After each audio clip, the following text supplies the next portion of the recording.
Entering the fantasy football season, here's the top 15 kickers I'm ranking. The first guy, who else would it be than Justin Tucker of the Baltimore Ravens? So Justin Tucker, one of the best kickers of all time, going off statistics. You know, he's good for pretty much a 50-yarder each and every week here for this Baltimore Raven team. And this Raven team, they're going to get more opportunities this year, adding to the offense with Zay Flowers, adding Odell Beckham in free agency, Nelson Aguilar.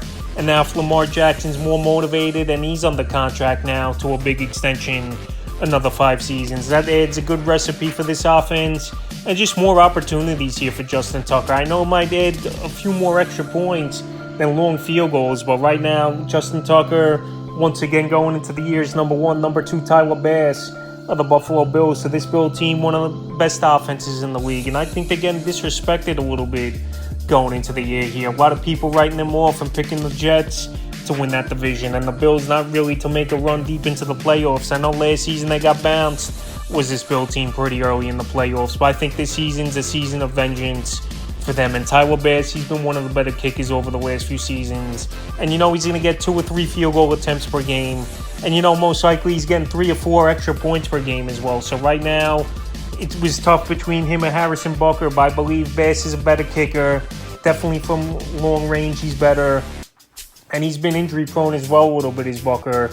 But anyway, I got Bass in 2, and number 3 is Harrison Butker, though, of the Kansas City Chiefs. So this Chief team, coming off another Super Bowl, what could you say? Their offense is always amongst the top 3 in the league. And when you got Patrick Mahomes, you're always going to be in field goal range, it seems like. You always have a great field position and short fields for the most part, where he could just take one throw to Kelsey or whoever, and you're pretty much in field goal range. It's just how good Patrick Mahomes and this offense is week in and week out. The only thing with Butker, like I said, he's had some injuries over the last couple seasons, but when healthy, he's going to put up numbers and get chances. The only thing is, obviously, a lot of ball games, this Chief team just puts up straight touchdowns and not a lot of field goal opportunities. But right now, going into the season on one of the best offenses in the league, if not the best, arguably, you got to have Butker at 3. Number 4, Evan McPherson of the Cincinnati Bengals. Evan McPherson entering his 3rd season now in the league, and he's been one of the best kickers in the first 2 years of his NFL career, and he's on a great offense as well over there with the Cincinnati Bengals. That they're going to get in a lot of field goal position this year.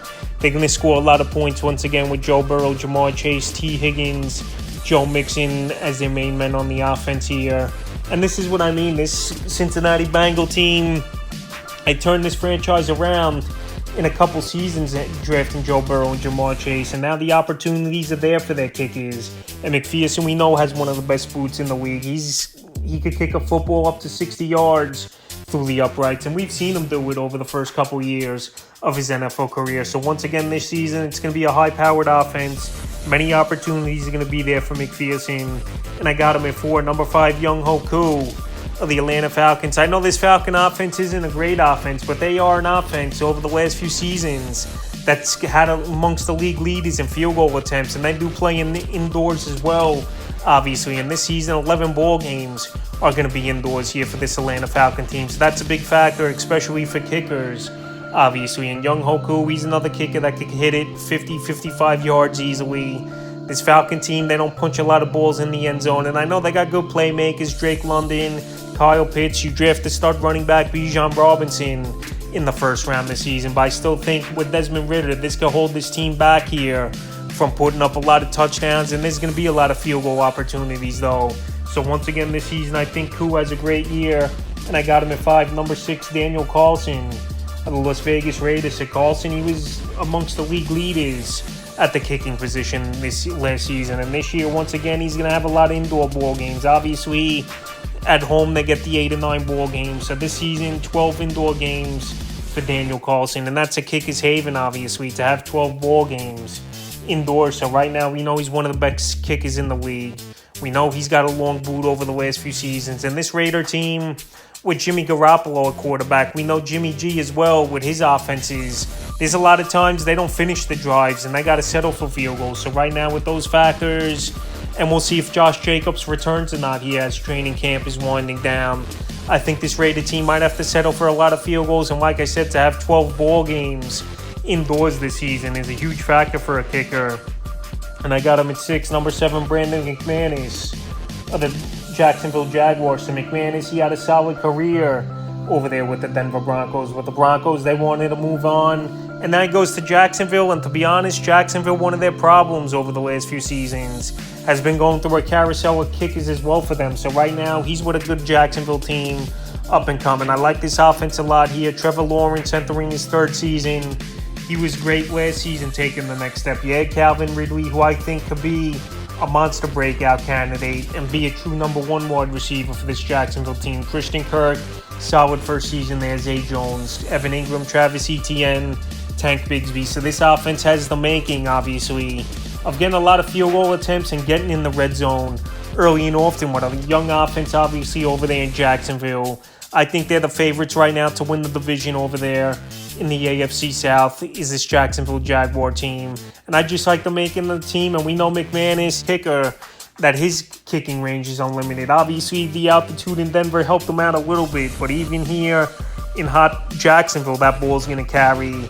And right now, I got him at 7. Number 8, Greg Joseph of the Minnesota Vikings. So Greg Joseph, he's been a solid kicker over the last few seasons. I know he bounced around the first few years of his career, but now with the Minnesota Vikings, he's been a kicker that's hit 88% of his field goals for the Minnesota Vikings over the last 2 seasons since he joined the team. And this year, obviously, all his home games indoors, which is a plus for him as well here for Greg Joseph. And on the year, he's going to play 11 ball games indoors is another plus. And this offense is very high-powered. Justin Jefferson, best receiver in the league. Jordan Addison, underrated, adding in the NFL draft in the first round. TJ Hawkinson, great trade last season. And Alexander Madison. And Kirk Cousins, a lot of slack, but I still think Kirk Cousins is a decent quarterback that can help this team. I'm not going to say they're going to go out there and win a championship, but in terms of putting points on the board and helping fantasy owners all the way around, if you own any of those ball players, obviously, I think Greg Joseph, once again, he's going to be a solid kicker this season. Number 9, Greg Zuerlein of the New York Jets. So this Jet offense, obviously, on paper, improved a lot. You get Aaron Rodgers. You sign Dalvin Cook to help with Breece Hall over there. You get McCole Hardman, who could be a playmaker, and Allen Lazard. So this offense, they definitely got a lot of good pieces and definitely should improve a lot this year. And Greg Zuerlein last season, a lot of field goal attempts for him. And this year should be even more field goal and extra point attempts here, because this Jet team, I think they'll probably score at least 7 to 10 more points per game than they did last season. So right now, a lot of hype with this Jet team.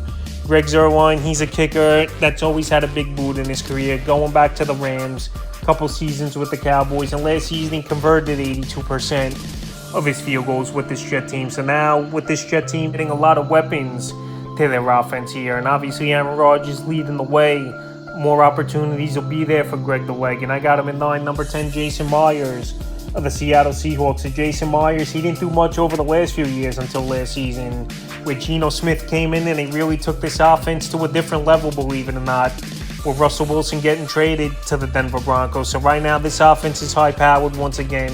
DK Metcalf, Tyler Lockett, Smith Nabala, and then you got Kenneth Walker and Zach Charbonnet in the backfield. So a lot of good pieces on this offense over here in Seattle. And we know they're going to have to score and put up points this season because their defense is one of the worst units in the league over the last few seasons. So right now, Jason Myers, he's got a good boot.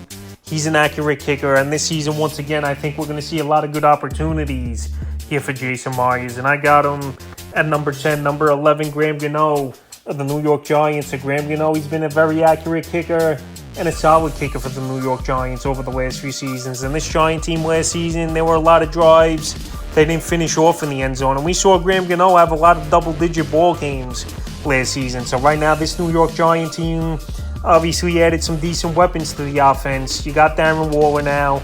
You got Paris Campbell. You got Cole Beasley. You drafted Hyatt, where there's a lot of buzz with him as one of the fastest receivers in the league. So right now, this team, they might punch the ball more into the end zone.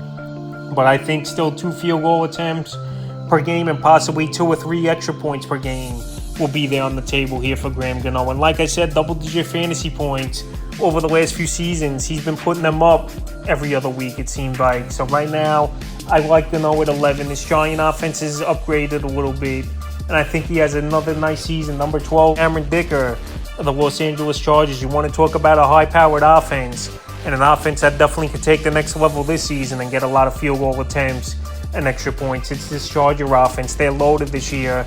Justin Herbert signing the big contract extension, adding Kellen Moore to the offensive coordinator spot where this ball's really going to get thrown down the field now, and they're going to push the envelope. I know last season a lot of dump-offs. Keenan Allen, we got to see if he stays healthy. And you drafted Quentin Johnson in the first round, and you know they're going to spread teams out with these three receiver sets. And then you got Austin Eckler, one of the best receiving backs in the league, and Gerald Everett, who I think is a solid tight end. So I like this Charger offense a lot. And I like that they're going to play 11 ball games indoors as well, is this Charger team, which is always a plus. So right now, Cameron Dicker, we know he can kick the long ball. We know he's got a lot of ball games indoors, and he's on a very high-powered offense, so you can't go wrong with him at all. And I got him in number 12. Number 13, Jake Elliott of the Philadelphia Eagles. So Jake Elliott, he didn't score a lot of fantasy points, believe it or not, last season for this Eagle team, because this team was either short field goals, but mostly a lot of touchdowns, where Elliott was only attempting 1 or 2 field goals per game, and the rest were extra points. So this Eagle offense, they've stacked once again. I know in the backfield that lost Miles Sanders, but you add DeAndre Swift and a Rashard Penny, 2 solid running backs, in my opinion. That could be a good split back there, with Penny getting the short yardage and the running down back role, and DeAndre Swift running in between the tackles here and there and catching the ball out of the backfield. So once again, this Eagle team, they're going to be a high-powered offense, scoring anywhere from 28 to 32 points per game, I believe, here with Jalen Hurts, A.J. Brown, Devonta Smith, Dallas Goedert as the main guys on this offense, and the running backs I mentioned. And once again, I think Elliott is going to get many opportunities, and I think he's a guy just out of the top 12 at 13. Number 14, Riley Patterson, Detroit Lions. So right now you want to talk about indoors. Patterson, he's going to have a lot of ball games indoors, obviously, with this Lion team indoors, and then he's got games in New Orleans, Los Angeles Chargers, Minnesota, and Dallas. So this season, Patterson, he's going to have 12 indoor ball games, and that's a big number, no doubt about it, here for him and fantasy owners. And this Lion team, we know last season, they put a lot of points on the board. I know it was garbage time, but points are points in fantasy football, either if it's garbage time or just game flow of the game. So right now, like I said, a lot of indoor ball games, 12 this season here for Riley Patterson. And this Lion offense, I like it a lot, especially drafting the rookie Jahmyr Gibbs and David Montgomery. I think that's a little bit of an upgrade compared to last season with Jamal Williams and Swift, even though that was a solid 1-2 combo. And obviously, Amon St. Brown, who's one of the best receivers in the league, in my opinion. And then you get Jameson Williams, who could definitely break out after his suspension in Week 7. So right now, a lot of good pieces here in Detroit, a lot of home games. And Patterson, he definitely can move up in that top 8, top 10 range as the season goes on. But right now, I got him at 14th, and the 15th and final kicker I'm ranking this season here is Jason Sanders of the Miami Dolphins. So this Dolphin offense, very high-powered. Obviously, Sanders, he plays in great weather over there in Miami, where it's going to be good weather. It's going to be good kickers weather, like I said. And this Miami Dolphin team is going to put a lot of points on the board as well, with a Tyreek Hill, Jalen Waddle, Tua. As long as he's healthy, this offense is going to be high-flying. And in the backfield, Mostert, Jeff Wilson, right now they're going to put points on the board. Is this Miami Dolphin team? They're going to be in shootouts, especially in that AFC East with the Jets, Bills, and New England Patriots. And I think Sanders, as of now, I got him at 15. But we know a few years ago he was top 5 in fantasy points. I don't think he'll be that high for him, but definitely in the top 10 to 15 range. But right now, going into the year, I got him at 15. So that's the top 15 kickers I'm ranking entering the 2023 fantasy football season.